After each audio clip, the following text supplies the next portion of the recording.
मीरपुर नाम के शहर में तेजस अपनी पत्नी नीरू के साथ रहता था। पति पत्नी दोनों ही नौकरी करते थे। एक दिन तेजस गांव अपनी माँ के पास फोन करता है। हेलो, प्रणाम माँ। जीते रहो माँ, तुम दादी बनने वाली हो। अरे वाह, ठीक है बेटा, मैं कल ही आती हूँ। जब माँ जी शहर पहुंची तो बेटी बहू ने बहुत अच्छे से स्वागत किया। लीजिए माँ जी चाय। अरे गर्मा गर्म पकौड़े ले आओ माँ के लिए। नीरू रसोई में गई और 2 मिनट में ही पकौड़े ले आई। जी ये लीजिए। बहू जादू से बनाए हैं क्या?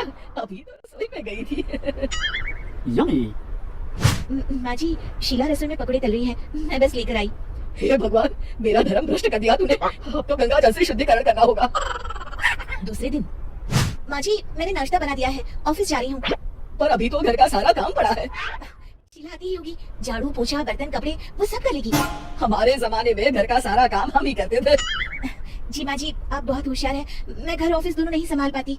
तो जरूरत क्या है घर से बाहर जाकर चाकरी करने की? वैसे भी घर का काम खुद करने से घर में बरकत आती है, समझी? पर माँ जी। अरे वाले कुछ नहीं, इस महीने की पगार मिले फिर ऑफिस से बंद है। रात को नीरू तेजस से कहती है, सुनिए जी माँ जी बोल रही थी कि मैं नौकरी छोड़ दूं। वैसे ठीक ही तो है, अभी तुम्हें आराम की जरूरत है। फिर भी आराम कहाँ, शीला को छुड़ाने के लिए बोल रही थी। तो अब 24 घंटे में इतना काम तो कर ही सकती हो।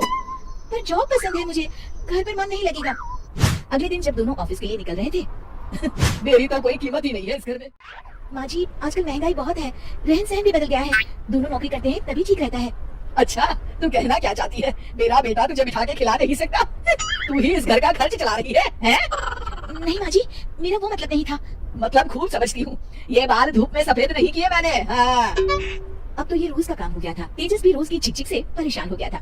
एक दिन उसने कहा, नीरू वैसे भी तुम्हें मैटरनिटी लीव मिलने वाली है तो अभी से ही छुट्टी ले लो। पर क्या, मेरी सैलरी अच्छी खासी है। आखिर नीरू ने रिजाइन कर दिया।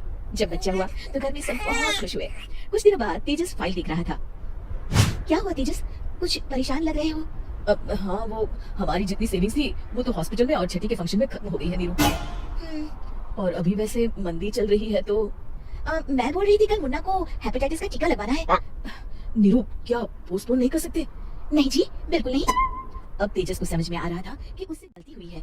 पैसों की कमी का असर घर के माहौल पर भी पड़ रहा था। अगले दिन, बेटा मेरा चश्मा और ये दवाइयाँ ले आना, पर्चा देते हुए माँ जी ने कहा। जी। तेजस मुन्ना के लिए दूध का डिब्बा और डायपर भी ले आना, और ये किराने के सामान की लिस्ट है, इसे भी लाना है। तेजस गुस्से में लिस्ट मरोड़ कर फेंकता है और चिल्लाता है, पैसे क्या पेट पर रुकते हैं? ये ले आना वो ले आना। अरे पर ये जरूरत का सामान ही है। वो गुस्से में बिना कुछ कहे ऑफिस चला गया। अरे अरे लंच तो ले जाइए। दौड़ कर डिब्बा पकड़ाती है। एक दिन खाना खाने के बाद, नीरू अब तो मुन्ना कुछ बड़ा हो गया तो अब तुम वापस ज्वाइन कर लो ना जॉब। पर इस रिसेशन में जॉब मिलना बहुत मुश्किल है, ट्राई तो करो। फिर मुन्ना, माँ जी है ना, और एक फुल टाइम मेड भी लगा लेंगे। पर माँ जी उन्हें तो पसंद नहीं। तभी माँ जी वहाँ आ जाती है और प्यार से नीरू के सर पर हाथ फेरते हुए बोलती है, अब मेरी समझ में आ गया बहू, पहले के और अब के समय में अंतर है। तुम काम शुरू करो, मुन्ना की जिम्मेदारी मेरी। मेरी प्यारी माँ जी। ये कहकर नीरू उनके गले लग गई। शिक्षा परिवर्तन संसार का नियम है, हमें भी समय के साथ चलना चाहिए। उम्मीद है कि आपको हमारी ये कहानी पसंद आई होगी। कृपया हमारे चैनल को सब्सक्राइब करें और सभी अपडेट्स के लिए बेल आइकन जरूर क्लिक करें। और हाँ, वीडियो लाइक और शेयर करना मत भूलिएगा। Bye bye.